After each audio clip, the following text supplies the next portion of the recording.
শিক্ষকৰ বদলিৰ ক্ষেত্ৰত যোৱা কেবিনেটত আমি এটা সিদ্ধান্ত লৈছিলোঁ যে মহিলাৰ কাৰণে ইয়াক আমি 10 বছৰৰ জাগাত 5 বছৰ কৰিম। অৰ্থাৎ আগতে এজন শিক্ষক বা শিক্ষয়িত্ৰীয়ে ট্ৰান্সফাৰ ল'বৰ কাৰণে 10 বছৰ কাল অপেক্ষা কৰিব লাগিছিল।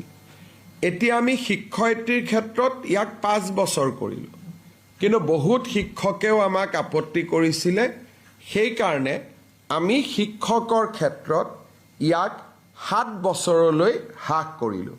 অৰ্থাৎ এতিয়া শিক্ষয়িত্ৰীয়ে 5 বছৰ কাম কৰাৰ পিছত ট্ৰান্সফাৰৰ বাবে আবেদন কৰিব পাৰিব।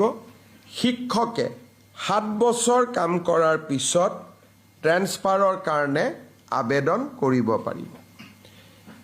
কেবিনেটে আৰু এটা গুৰুত্বপূৰ্ণ সিদ্ধান্ত গ্ৰহণ কৰে। আপোনালোকে জানে যে